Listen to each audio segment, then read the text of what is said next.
Сайн бацгаана уу? Happy Workplace podcast-ийн машин дугаар хэлж байна. Өнөөдрийн дугаарт Optimal Landmarks компани сэтгэл судлаач, судалгааны мэргэжилтэн Анужин ирж оролцож байна. Энэ өдрийн минь төргий Анужин. За өдрийн минь нийт үзэж байгаа үзэгчдтэй ч гэсэн өглөө өдөр орой минь төргий. За бид бүхэнд өөрийгөө товчхон танилцуулаач. За юуны өмнө одоо ажлын байрны сэтгэл зүйн талаар ярьдаг. Ялангуяа одоо Монголд төдийгүй дэлхийд одоо энэ сэдв аягүй чухал болоод байгаа шүү дээ. Тэгэхээр энэ талаар сэтгэл зүйн мэдээллийг түгээдэг энэхүү подкастнда оруулж байгаад хов хүнийхээ зүгээс маш их баярлалаа гэж хэлье. За намайг Анужин гэдэг. Би Optimal Landmarks компанид сэтгэл судлаач үндсэн мэргэжлэр тэгээд судалгааны мэргэжилтэн гэдэг албан тушаалд ажилладаг юм хүн байгаа. За судалгааны мэргэжилтэн гэж энэ тий. За тэгэхээр сүүлийн үед ямар одоо судалгаанд хийгдэж байна? Ер нь судалгааны мэргэжил гэхээр яг юу идэг вэ юм бэ? Байгууллагын судалгаа. За ер нь байгууллагын судалгаа гэхээр бид хэд бол судалгааны багаараа байгууллагад судалгаа их буюу одоо нэрнээс нь айгүй ойлгомжтой байх. Байгууллагад сэтгэл зүйн судалгаа их өөрөөр хэлэх юм бол тухайн байгууллагын одоогийн нөхцөл байдал нь ямар байгаа. Тэгээ ажилтнуудын сэтгэл зүйн эрүүл мэнд нь ер нь ямар байгаа. Соёлын хувьд те удирдлагын арга барилын хувьд ер нь ямар нөхцөлд байгаа юм бэ гэдэг одоо анхан шатны мэдээлэл олгох энэ зүйл дээр бол одоо илүү төлхөө ажилтдаг гэх юм уу. Тэгээ сүүлийн үед гэх юм бол бид хэдийн зүгээс нэлээд одоо өмнө жилийн 2024 оны одоо 10 сарын сэтгэл зүйн эрүүл мэндийн өдрөөр ч гэсэн зарлагдсан. Ер нь ажлын байрандахын сэтгэл зүйн эрүүл мэнд гэдэг нэлийн чухал зүйл юм байна. Энийг бол нэн тэргүүн тавья гэдэг уриатаагаар дэлхийд дахина бас айгүйх энэ чиглэл анхаарч байгаа. Тэгээ үүнтэй зэрэгцээд бидний хувьд ч гэсэн ер нь энэ ажлын байрандах ажилтнуудын сэтгэл зүйн эрүүл мэнд, ажилтнуудын сайн сайхан байдал гэдэг зүйл нэлийн анхаарал хандуулж байгаа. Тэгээд яг манай байгууллагын хувьд гэх юм бол сүүлийн 2-3 жилийн хугацаанд бол байгууллагуудад сэтгэл зүйн үйлчилгээ үзүүлжсэн. Сэтгэл зүйн үйлчилгээ гэхээр ерөнхийдөө сургалттай судалгаа за тэгээд зөвлөгөө өгөх те эдгээр үйлчилгээнүүдийг бол байгууллагад үзүүлжсэн. Тэгээд энэхүү туршлагын хугацаанд бол нэлээд их одоо дататай болсон гэх юм уу ажилтнуудын ер нь сэтгэл зүйн нөхцөл байдал ямар байгаа юм бэ гэдэг талаар. Тэгээд сүүлийн одоо бид хэдийн хувьд нэг 2 сарын хугацаанд гэх юм уу яг энэхүү датан дээр ер нь тэгвэл ажилтнуудын сэтгэл зүйн эрүүл мэнд яг ямар байгаа хүмүүсийн одоо мэдэх ёстой зүйлсүүд юу байгаа тий бид нэр ер нь ямар үр дүнд хүрч вэ гэдгээ нэгтгэхэд нэг судалгаанд одоо судалгааны нэг тайлан бол гаргаад тэр ажил дээр болчихлоо ажиллаад ингэж яваад байгаа. Ажлын сэтгэл зүйн эрүүл мэнд ямар байна? Ажлын байрандах сэтгэл зүй ямар байна гэхээр бид нарт хөвчлэн тий гадны судалгааны ажлууд л болдог тий.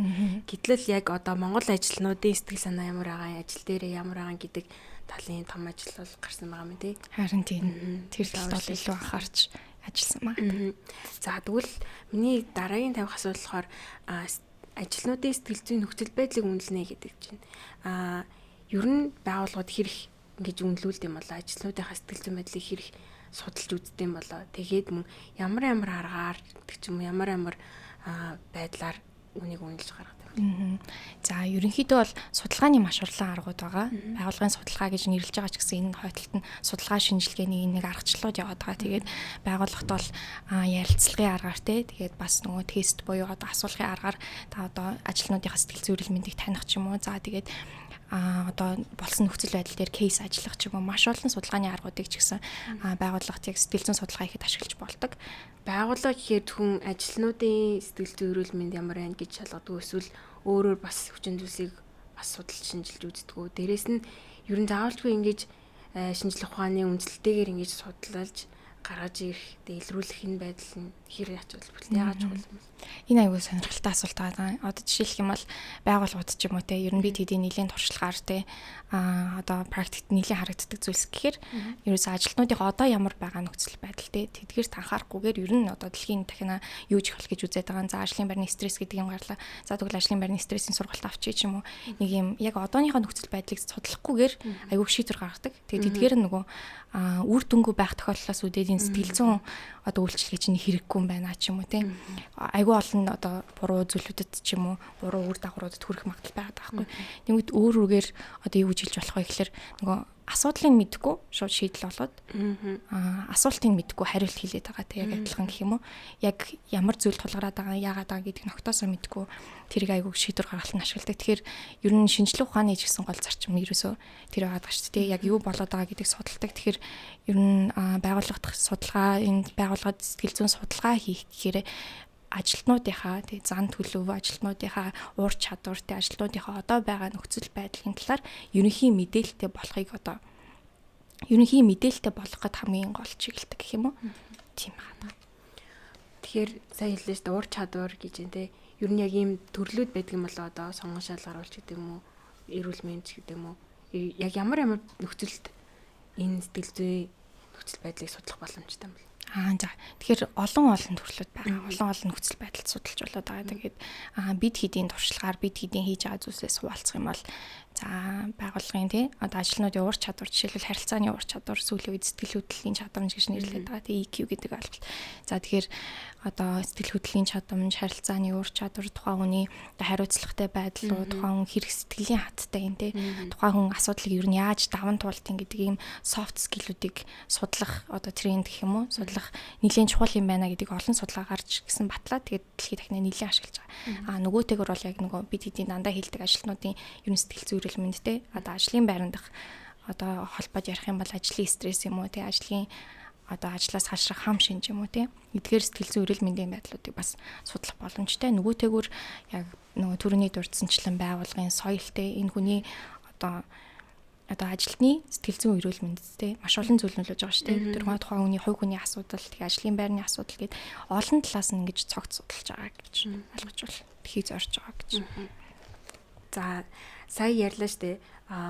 Зүйлийн хэдэн жил байгууллагуудад ийм судалгаа үйлчлэгийг үзүүлсэн гэдэг. Тэрний хадлаар ийм тайлан гаргаж байгаа гэсэн тийм Монгол ажилтнуудын сэтгэл зүй ямар байна гэдэг сайн байдал ямар.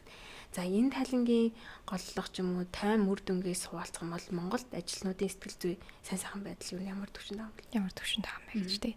Судалгааны үр дүнгээс аягүй сонирхолтой үр дүнгууд гарсан. Тэгээ бид хэдийн магадгүй мэдхгүй заримдаа төсөөлөхгүй тоонууд байж магадгүй. Жишээлх юм бол одоо судалгаан дээр ажлаас салших хам шинж гэдэг бид нар нэгэн сүүлийн үед яриад байгаа тийм.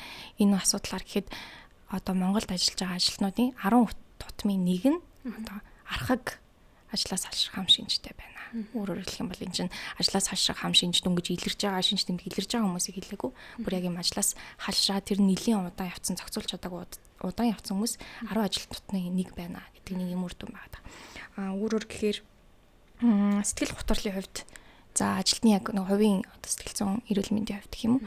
Энэ дээр гэхэд судалгаанд оролцогчдын оролцогчдын 20% нь дунд болон түүнээс дэш өндөр одоо сэтгэл готролтой байна. Өөрөөр хэлэх юм бол 5 ажилтны тутмын нэгд нь энэ сэтгэл готрол гэдэг одоо зохилон тохиолддог энэ сэтгэл зүйн одоо эмгэн асуудал байгаа шүү дээ. Энэ бол ингэж тохиолддог юм байна гэдэг ийм бол судалгаанууд гарсан. Тэгээ нөгөөтэйгөр энэ нь яаж одоо ажлын байранд нөлөөлөд байгаа юм бэ гэхэлэр ажилтны сэтгэл ханамж гэдэг одоо маш чухал ойлголт байгаа даа тий. Одоо тухайн ажилтны гүйцэтгэлд нөлөөлдөг, тухайн ажилтны бүтээмжид нөлөөлдөг, цаагаараа одоо тухайн байгууллага үйл ажиллагааны одоо үр ашигт нөлөөлдөг. Энэ чухал юмд хүртэл маш сөргөөр нөлөөлж идэг. Өөрөөр хэлэх юм бол ажлын одоо байранд хүний сэтгэл зүйн эрүүл мэнд муу байх тусам тий ажлаас хашрал, ажлын стресс тийж маш их өндөр байгаад тусам дагаад одоо ажилтнуудын сэтгэл ханамж нь буурд юм байна, үр ашиг нь бас буурд юм байна гэдэг судалгааны үр дүнгууд бол гарсан байгаа даа. За тэгвэл нөхцөл байдал ингээд ийм байна шүү гэдгийг гаргаж ирэхэд бол бид нэр судалгаа хийх шаардлагатай болж байна тий. Тэгэхээр бид нэр одоо жишээндээ манай подкастыг үзэж байгаа хүмүүс гайхчих магадгүй тий. Тэгвэл хинээр судалгаа хийх юм бэ? Ямар газраас судалгаа хийх юм бэ? Өөртөө хийх юм уу гэдэг асуулт гарч иж магадгүй. За энэ тал дээр бол бид хэд бас нэлээд бодож үзсэн. Одоо ерөнхийдөө дийлэнх зарчмаараа бид хэд ч одоо байгууллагын HR-ууд гэх үт тий. Байгууллага за энэ чиглэлээр судалгаа хариуцдаг хүмүүс ч юм уу тавь удирдлагууд судалгаа авахдаа за одоо өөрсдийнхөө дотоод хаягаараа тий өөрсдийнхөө эсвэл судалгаа байршуулад ингээд аваад байгаа. Тэгээд эдгээр нь хэр үр дүнтэй байдсан болоо гэд бас нэлээд судалж үзсэн. Тэгээ энэ дээр бид хэд нэлээд судалж агаад гаргаж ирсэн шийдэл гэхээр ерөнхийдөө нийт даяараа бид нарт юм яг ингээд сэтгэл зүйн эрүүл мэндийг системтэй судлах, сэтгэл зүйн эрүүл мэндийг шинжлэх ухаанд суурилсан арга аргачлалын хүрээнд судлах нэг юм хэрэгцээ байгаад байгаа юм байна. Тэгээд энийг шийдэх бас энд одоо туслах одоо юу гэх юм тийм хэрэгсэл гарц гаргалгаа бас хэрэгтэй байгаа юм байна гэж нэлийн одоо нэг 2-3 жилийнхаа хугацаанд үйл ажиллагаа явуулж байхдаа анхаарсан л та. Тэгээ судлаачдын хувьд гэхэд бас нэг байгууллагт очиод судалгаа авдаг тийм. Тэнгүүт өөрсдөө судалгаагаа цаасаар хэвлэн за тэгээд яг судлаач тулгардаг асуудал өөрсдөө forums дээр ч юм бид хэд ашигладаг SurveyMonkey ч юм олон одоо судалгааны платформуд байдаг тийм. Тэгэхээр тухайн судалгааны платформудаа мөнгө төлж ашигладаг. За тэгээд тэрийнхээ үр дүнг өөрсдөө одоо гаргаж ирээд боловсруулдаг. Тэгээд тэрнийга тайланг нь бас үр дүнг ойлгож гаргадаг байдаг тий. Тэгэхээр нэлээд олон одоо цаг хугацаа авдаг нэг талаа бас хэрвээ мэдлэг чадвар дутагдаад ч юм уу судалгааныхаа үр дүн сайн ойлгохгүй бол буруу үр дүн гарах магадaltaй ч юм уу маш олон эрсдлүүд байсан болохоор судлаач хүний хувьд ч гэсэн энэ дэр нэг гарцуулж байж болох юм байна гэж бид хэдийн хувьд нэлээд үзсэн гэх юм уу. Тэр нь болохоор сүүлийн үед бид хэд яг энийг төслөөр ажиллаж байгаа. Энэ нь MindX Plus гэдэг нэртэй төсөл байгаад байгаа. Тэгээд энэ нь болохоор яг энэ яриад байгаа асуудлуудыг шийдэх буюу ер нь байгууллагт те ер нь судлаачдад тэгээд хувь хүнд хүн ороод судалгаагаа бөглөдөг, байгууллага ороод ажилтнуудынхаа судалгааг авдаг. Тэгээд тухайн судалгааных нь үр дүнгийг аваад за тухайн платформ маань өөрөө үр дүнгийг гаргаж боловсруулад тэгээд сэтгэл зүйн одоо хойно ажиллаж байгаа сэтгэл зүйчтэй мэрэгжлийн хүмүүсийн тусламжтайгаар тухайн үр дүндэн зориулсан зөвлөмж өгдөг. Нэг ийм платформ дээр бол сүүлийн одоо 2 за бараг жил гарны хугацаанд тийм үү ингэж ажиллаж байгаа. Тэр нь одоо ийм гэсэн үг онлайн платформ бид нэр ороод судалгаа бөглөж болно, ажлуудынхаа судалгааг авч болно. Сэдвүүдээ сонгоод гэж ойлгож байна. Тэгэнгүүт үр дүн нь автоматар гараад ирнэ. Зөвлөмжтэйгөө. Окей. Яг ийм процессор явах уу? Эсвэл арай өөр явах уу? Энэ нэр жоон процессын үед яаж ажилладаг вэ? MindX Plus нь хэрэглэгчийн хувьд гэсэн үг шүү дээ. Хэрэглэгч орлоо. Тэгэхээр байгууллагын ажилтан ч юм уу за байгууллагын HR байлаа гэж бодъё. Тэнгүүт ер нь одоо яахыг зорж байгаа вэ гэхээр байгууллагт ажилтнуудынхаа байх одоо судалгааг авах юм хэрэгцээ байгаа мэн. Тэгэхээр ажилтнуудынхаа одоо юуг авахыг хүсэж байгаа нь жишээлбэл одоо бид хэдийн судалгааны сан гэхэд ажлын байрны стресс за ажлаас хашрах хам шинэ байгууллагын соёл те за тэгээд өөр босод хог хүний олон чадваруудыг хамруулсан юм судалгааны одоо сан бүрдүүлсэн байгаа. Эдгээр сан нь болохоор яг сэтгэл судлаачид өөрсдөө энэхүү асуулгуудыг яг шинжлэх ухааны үндслэлтэйгээр баталгаажуулаад яг монгол хүний одоо монгол хэлний болоод соёлын онцлогт ингээд тохируулаад нэлээд шинжилгээ хийгдээд одоо энэ тухайн одоо платформд гэсэн үг шүү дээ. Платформд байршуулахаас өмнө нэлээд шинжилгээ хийгдээд судлагдсан эдгээр асуулгуудаа оруулж байгаа. Тэгэхээр одоо ажилтныхаа одоо юугийн судалгыг хүсэж байгаа сонгоод тэгээд тэрэн дээр бол ажилтнууд руугаа зөвхөн линк явуулахад хангалттай гэсэн. Тэгээд ажилтнууд нь бөглөлөө. За бөглсөний дараа тухайн HR буюу те тухайн одоо судалгаа авч байгаа хүнд ер нь ажилтнуудынх нь үр дүн нь ямар байгаа юм. Тэгээд ерөнхийдөө байгууллагч нийтдээ ямар хуу нөхцөл байдалтай байгаад байгаа юм. Тэгээд үүн дээр ямар арга хэрэгжүүлж болох юм бэ гэдгийг яг мэрэгжлийн сэтгэл судлаач тань одоо нэлээд олон жилийн чиглэлээр ажилласан туршлагатай судлаачдын зөвлөгөө өгөх байдлаар ийм процессор явагдана гэсэн. Энэхүү судалгааны платформыг ашиглаад судалгаа авчлаа. Үр дүн тайлбар гараад ирлээ. За мөн мэрэгжлийн сэтгэл судлаачдын зөвлөмжтэй гараад ирлээ гэж. За энэхүү тайлан хэрхэн яаж ашиглавал илүү үр дүнтэй байх вэ? За би нөгөө түрүүний өмнөх асуултан дээр хэлсэн шүү дээ. Энэ тайлан гаргалаа, зөвлөмж гаргалаа гэд.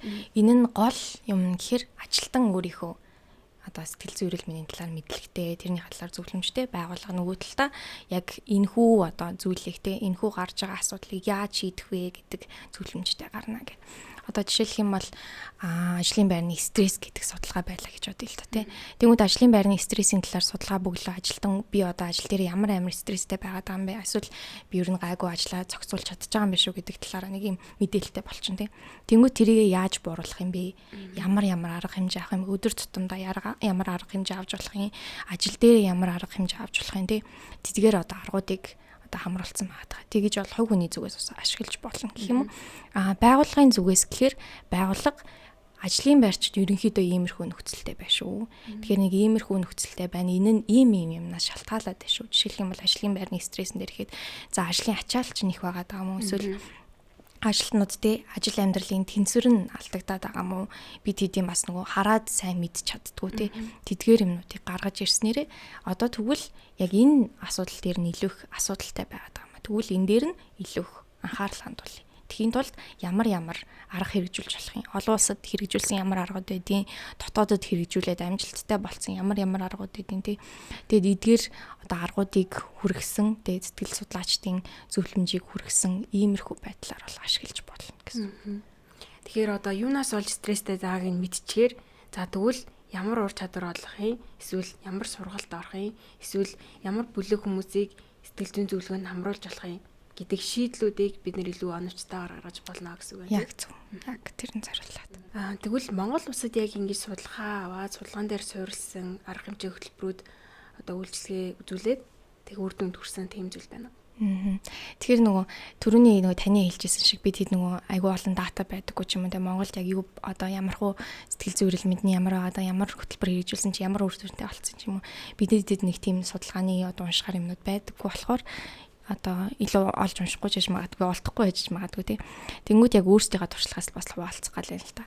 Тэнгүүд бид хэд нөгөө саяны одоо яриад байгаа тий ажлын сэтгэл зүйн сайн сайхан байдлыг ингээд тайлангаар хараад үзсэн чинь одоо судалгаа авсан тий. Одоо ажилтнуудынхаа сэтгэл зүйн эрүүл мэндийг ямар нөхцөлд байгааг нь мэдхээр судалгаа аваад тэгээд тэн дээрээ одоо тулгуурлаад үйл ажиллагаа явуулсан. Одоо ажилтнуудын тий тухайн компаниудын ажилтнуудын үр дүнгийг бас харж үзсэн гэх юм уу судалгаан дээр. Тэгээ харсан чинь ажилтнуудын ажлаас салшрал, за ажлын байрны стресс зэрэг нь бол 17 хүртэлх хувиар нэлээд буурсан. Зөвхөн одоо нэг удаагийн сургалттай, зөвхөн нэг удаагийн бичлэгэнд одоо бичлэг сэтгэл зүйн эрүүл мэндтэй анхаарал тухайн контентыг үзсний дараа хүртэл ажилтнуудын сэтгэл зүйн эрүүл мэнд нэлээд сайжирж байгаа юм үр дүнгууд байсан байхгүй юу. За ингээд байгууллагуудыг ажиллаад хахад юу нэ хүний нөөцийн мэрэгжлүүд нь дотроо байгууллага дотор маш олон судалгаа авч байгаас харагддаг. За бараг судалгааны мэрэгжилтэн боллоо янз бүрийн судалгаа авдаг тий үр дүнгийн өөртөө боловсруулдаг ч юм уу. Тэгэхээр яг MindX Plus яг энэ судалгаа хийж байгаа хүмүүст юугаараа туслах юм бэ? Юуг нь илүү хялбарчилж өгнө гэж бодож байна.